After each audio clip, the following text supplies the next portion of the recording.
Hi guys, I hope you're well. Welcome back to my channel. So today I'm going to be sharing with you all of my breastfeeding knowledge, everything that I picked up in the first few weeks of breastfeeding. It was a really intense time for me, as I've mentioned previously. If you haven't seen my breastfeeding journey, I'm going to link it up above so you can check it out. So hopefully some of this information will be able to help you if you're expecting or if you're in the first few weeks of breastfeeding. If you're new here, my name is Barbie. I film videos on motherhood and lifestyle, and I would love you to subscribe down below.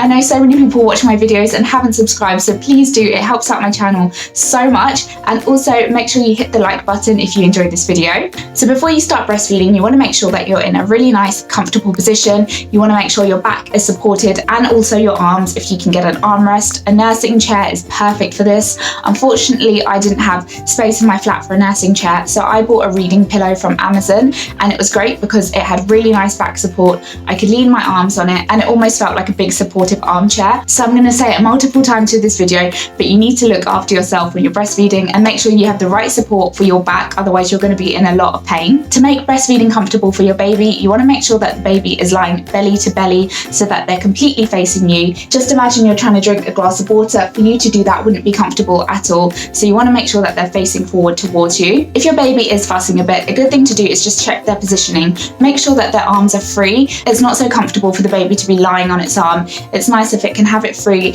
laying on you. Also, babies much prefer to have their feet supported, so if your baby's legs are hanging down, maybe try and put a cushion there or your arm, just so they feel that their legs aren't hanging out in open air. The same way as an adult we feel a bit uneasy when our legs are dangling, babies need that sort of support as well, especially since they've been all snuggly in your womb for the past 10 months. So when it comes to getting a good latch, you want to make sure that you're getting as much of your breast into your baby's mouth so that they've got a big mouthful of boob to suck on. And to get that, you need to wait until your baby has a big wide open mouth in a nice O shape like this.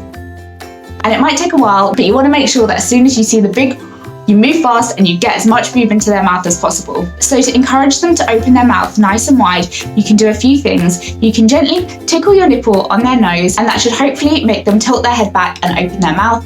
If that's not working so well for you, you could also try tickling their chin so that they drop their jaw into that nice big O shape. I found that nipple to chin worked much better for me than a nose to nipple. It was just a nice easy way to get him to latch on. You want to use a little bit of force and you want to move quite quickly. If you're a new mum and you're struggling with your latch, I would definitely ask a midwife or a lactation consultant to go through this with you in person and show you how it's done. It does take a bit of a while to get used to, but as soon as you get the method down, it will help so much. Another tip which really helped me get my latch a lot deeper was using the sandwich method. So the sandwich method is basically when you cup your hand around your boob and squeeze so that it makes a flat shape with the nipple in the middle. And then when your baby makes that big O shape, you want to get the sandwich into his mouth like this.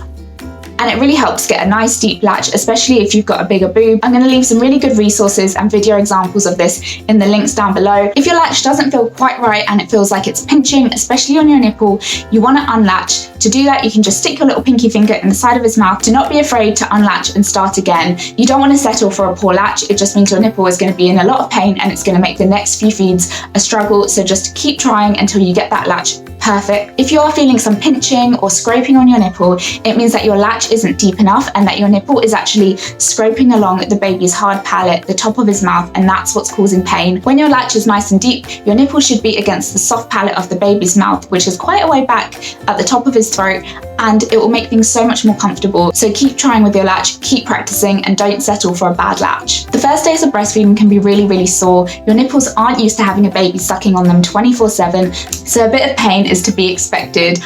You're really lucky if you get away with it. Unfortunately, I was in a lot of pain, but don't worry, I've got you. There are a few things you can do to help with the pain. The first thing I would suggest is to try some different feeding positions. There are loads of different positions you could try. I really like the cradle position, and also the football hold was a good one for me. It took me a good few weeks to get used to the lying down position, but once I did, oh my God, that was a lifesaver for nighttime feeds. So I'll definitely give that one a try once you get things a bit more established. One of my biggest tips, the most important tip, is to look after your nipples. After every feed, make sure you're slathering them in nipple cream. You want to massage them, just give them all the love in the world. They are working really, really hard for you and your baby. If you do find yourself with a cracked nipple and a bit of bleeding, the best thing to heal this is breast milk. You want to just squeeze out a bit of breast milk, cover it over your nipple and let it air dry, and just let them breathe. Once all that breast milk has dried off, you can put on a bit of nipple cream and do that as much as you can, and your nipples should heal within a day or two. If you find that your actual breasts are aching, they feel itchy, they feel engorged, the best thing you can do is get 2 really hot flannels, run them under hot water, get them as hot as possible and put them on your boobs. Give them a bit of a massage and it will relieve that pain so much. There was a point where I was doing this after every single feed. I did it every night before bed and it was the best thing. You can also try putting a hot water bottle on them. I bought some of the Lancino heat pads, but I just found they didn't get hot enough. The best thing is boiling hot water on those flannels. I also found that the MAM nipple compresses were amazing for cracked and sore nipples. You can just pop them into your bra and it just provided so much lovely cooling relief. Again, if the heat doesn't work for you, try some ice packs, try going cold, that might work as well. So when you're breastfeeding, there is a chance that you could run into a few nasty little things such as milk blebs, blocked ducts or mastitis. So a milk bleb is something which I got in my first few weeks and it was so painful.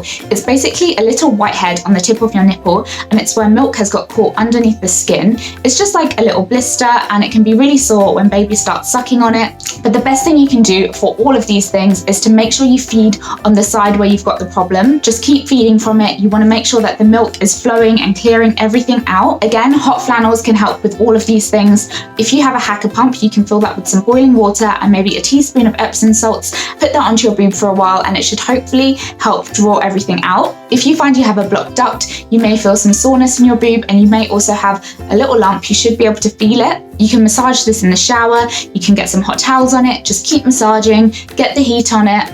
I also used a comb and a hairbrush in the shower to just try and brush out any blocked ducts I had. I found that it really helped. If your blocked duct starts to feel really painful, hot, and you have a bit of a fever, you need to get to A&E, mate. You've got mastitis. No, for real, get help straight away. Go to your GP, call 111, get help for that because it could turn into something really nasty. Don't mean to panic you. The best indication is a fever. I was so lucky I never got mastitis, and I would really recommend taking some sunflower lecithin tablets, I think they're called. I took 2 a day, every day, and I was so lucky to never get mastitis. Another side effect of breastfeeding, which you might experience in the first few days, is contractions. It's just your uterus shrinking back to size. When you breastfeed, all the oxytocin and all the good hormones let your body know that your baby has arrived, and it's just nature's way of helping get your body back to the way it was before. If it really hurts, you can definitely take some paracetamol to help with the pain. Something which really took me by surprise when I had Kian and pretty much made the first few months of breastfeeding so stressful is cluster feeding. So if you don't know, breast milk works on supply and demand. So the more that you feed, the more milk is removed from your body, the more you will produce. So cluster feeding is basically when your baby will feed non-stop. They will feed for hours on end. And this is basically your baby letting your body know that you need to produce more milk for them. You may be really lucky and not experience this, but if you do, please do not worry. I think the best way to deal with cluster feeding is to just surrender to it. Get yourself a really good box set. I binge watched Grey's Anatomy when I was cluster feeding. We had the sofa bed out in the living room, we got loads of snacks and just tried to enjoy it. It's really hard. I had my husband feeding me dinner, but for the first few weeks your baby needs you and you just have to give them that love and care and attention. The number one reasons why women give up breastfeeding is because they believe they have a low milk supply. If your baby just always seems hungry, this might not actually be because you've got a low milk supply. Babies feed for so many reasons. They feed for comfort, if they're stressed, if they're tired, they could just be pacifying on you. So try not to get stressed out. If your baby is giving you the cues that they're hungry, just pop them on your boob and feed them. In the first few weeks, this can be so hard, especially when your boobs really hurt. So I'm going to put it out there. If you need to give your baby a bottle, you do what you've got to do.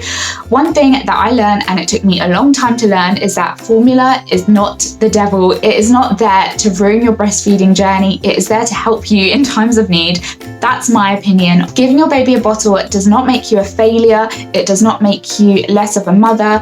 It can actually give you time to rest and recuperate so that you can give your baby more. So yeah, that's all I want to say on the formula topic. like. One thing I will say though is that I'm really glad I did introduce a bottle to Kian within the first week. There are again many different opinions on this, but I found that introducing a bottle for me meant that Kian didn't have nipple confusion and he would happily feed from the boob or the bottle, and I never had a problem with that. If you are breastfeeding and you decide to give your baby a bottle, I would definitely recommend trying paced bottle feeding. I'll leave a link to an explanation of that down below, but it's just a way of feeding the baby slowly from the bottle so that it kind of replicates a boob as much as possible. If you're the complete opposite and you have a really good, lovely oversupply, but you're struggling with engorgement, you can try hand expressing to relieve a bit of that pressure, or you could also try a hacker pump. Unfortunately, this wasn't any good for me because I just didn't have the supply, but it's basically a suction cup which you attach to the boob, which you're not feeding on, so that when you have any letdown, it will collect it. It basically means that you're collecting milk without having to pump, and when you're just feeding your baby, so it's really, really helpful if you're trying to build up a stash. If you are getting a hacker pump, you will definitely need one with a lid.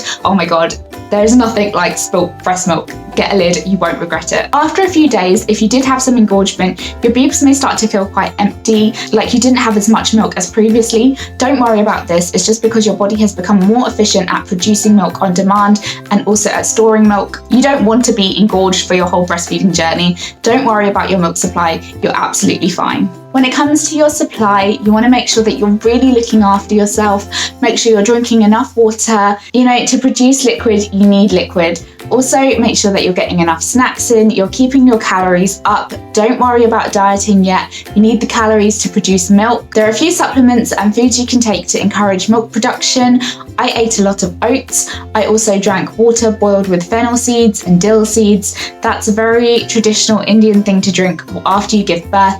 It helps to clear out your body and uterus after birth, and it also helps to boost milk production. I would make a big pot of it in the morning and then sip on it during the day. You can also try fenugreek supplements, brewer's yeast, but generally you just want to make sure that you're getting your calories in and you're eating a really nice healthy diet. If you've got a friend who just had a baby, one of the best things you can do for them is take them around a really nice, healthy, nutritious dinner. There's nothing like home cooked food after you've just had a baby, and they will appreciate it so, so much. If you still feel a bit insecure about your milk supply and you feel like your baby isn't drinking, there are a few things you can do. So if your baby's actually stopped sucking, you can try breast compressions. That's where you put your hand into a C shape, cup your boob and squeeze. You want to keep squeezing until the baby starts sucking again. The squeezing motion basically encourages the letdown so that the baby knows that the milk is coming and that they will start sucking. Again, I'll leave a proper explanation of this in the links below, but that really helped me. I used to do that a lot. Another good thing to try and figure out is whether the baby is actively sucking and swallowing, or whether they're just kind of using your boob as a pacifier. So this kind of comes with experience. You'll notice when they're doing those long, drawn-out sucks that they're probably sucking and it will be followed by swallowing. To recognize swallowing, you want to look at their neck and throat area and see if you can actually see gulping. Also, sometimes you can actually hear them gulping, which is really, really helpful. If they aren't doing those things and the sucking feels quite shallow, they're probably just pacifying, and you might be able to take them off your boob for a bit. To encourage your milk flow, you can also massage your boobs, massage all the way down from your armpit where milk is actually produced down to your breasts, and it will really help get everything going and flowing through your breasts. If you are planning on pumping, I would say don't stress about it straight away. It takes about 6 weeks for your supply to establish,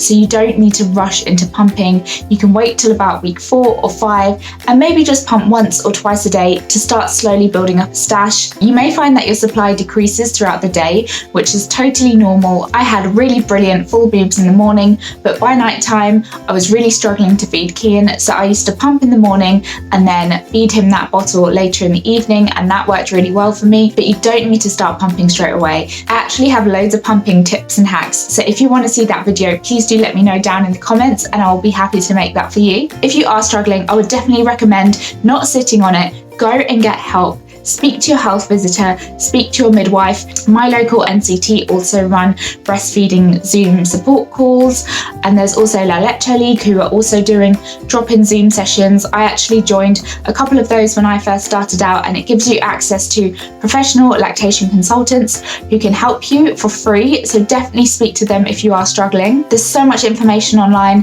The Kelly Mum website is brilliant. Even if you just search #lactation consultant on Instagram. You'll find loads of lactation consultants there sharing their knowledge. It's really good if you and your partner are on the same page when it comes to breastfeeding and that he is supportive of your goals. There's nothing more frustrating than when someone tells you to just give them a bottle when you've been trying to breastfeed all this time. The only thing I compare it to is if you've studied hard for an exam and then someone tells you, don't bother taking the exam, it's too hard. You've put so much work and effort into it and all you want to do is feed your baby. Lastly, I just want to say the biggest tip of all is to look after yourself. Your child is depending on you and you can only give them the best version of yourself if you're looking after yourself and being looked after. When you're not feeding, hand the baby over, try and get some sleep. Don't worry about dieting, don't worry about cleaning. For those first few weeks, it is just you and your baby. They have spent 10 months inside you. They just want to be close to you and you can never feed or snuggle your baby too much, and don't let anyone tell you otherwise. Lastly, be kind to yourself. Don't listen to people's negative opinions of people who don't understand what you're trying to do and your goals. Don't get too stressed out about routines. There is no perfection to motherhood. And yeah, I hope this video is helpful. If you're a breastfeeding mum or you have breastfed your baby in the past and have some more really fantastic tips or advice, please leave them down in the comments below so that any expectant mums can read through it and get all of the information they need. If you want to know more about pumping or maybe colostrum harvesting, anything else, please do let me know down in the comments and I'll be sure to make that video for you. If you haven't subscribed and liked this video, please do so. It means so much to me and I will see you next time. Bye.